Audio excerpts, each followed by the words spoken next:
Bonsoir Cécile. Bonsoir Anthony. On va parler avec vous du classement de longévité des gouvernements. Alors on ne sait pas encore combien de temps va durer le Cornu 2, mais on sait que la première tentative a d'ores et déjà battu tous les records.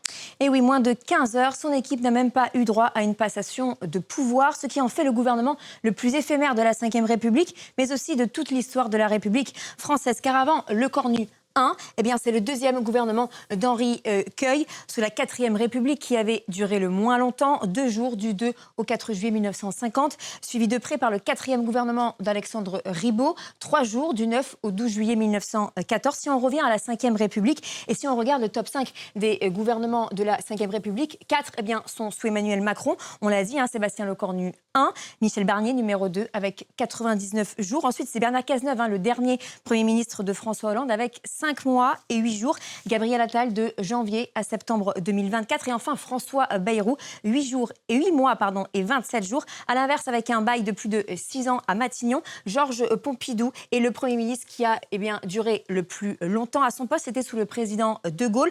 En octobre 1962, Pompidou 1 est renversé par une motion de censure. Il reste pour gérer les affaires courantes, mais puis il revient pour un deuxième mandat jusqu'en 1968. Il y a eu donc Pompidou 2, puis 3, puis 4. Il sera donc resté 6 ans, 2 mois et 4 jours au pouvoir, ce qui fait un total de 2279 jours. Ça fait bien sûr rêver Sébastien Lecornu. Alors ça, Cécile, c'est pour les gouvernements. Quid des premiers ministres ? Alors si on regarde ce tableau, on se rend vite compte qu'il n'est pas bon d'être sous Emmanuel Macron en tant que Premier ministre. Le premier, c'était Édouard Philippe qui a duré en tout 1155 jours. Après, ensuite, il y a Jean Castex, puis Elisabeth Borne qui ont beaucoup baissé. Gabriel Attal qui a 240 jours et Michel Barnier qui tombe à 100 jours. Il n'y a que François Bayrou qui remonte à 270 jours. Des premiers ministres qui ne restent pas longtemps et donc Emmanuel Macron en a eu beaucoup, 7 à ce stade. Il faut rajouter donc Lecornu à cette infographie. François Hollande, lui, en a eu 3. Un seul pour Nicolas Sarkozy, 4 pour Chirac, 7 pour Mitterrand, qui est donc ex-aequo avec Emmanuel Macron. Et vous avez d'autres chiffres, Cécile, qui témoignent de l'instabilité politique sous Emmanuel Macron. Oui, la France est particulièrement instable depuis la démission de Gabriel Attal à l'été 2024. Elle a eu, on le voit, 4 premiers ministres. Leur durée de vie est en moyenne de 148 jours. À titre comparatif, sous la 4e République, période réputée très fragile, c'était 193 jours en moyenne. La France a vécu en cumulé 62 jours sans Premier ministre en exercice. Durant cette période, ils sont condamnés à attendre à la nomination de leur successeur. La plus longue période de transition s'est jouée entre Gabriel Attal et Michel Barnier.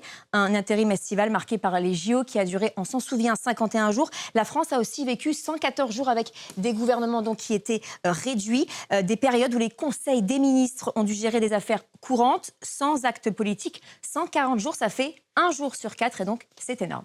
Et au total, ça fait combien de ministres ?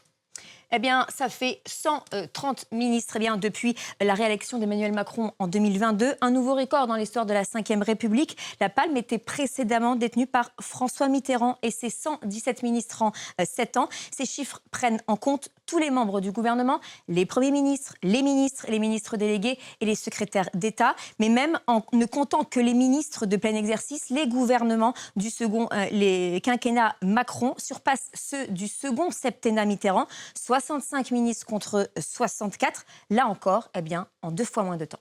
Merci beaucoup Cécile Galluccio. Emmanuel Macron, champion de l'instabilité politique. Donc,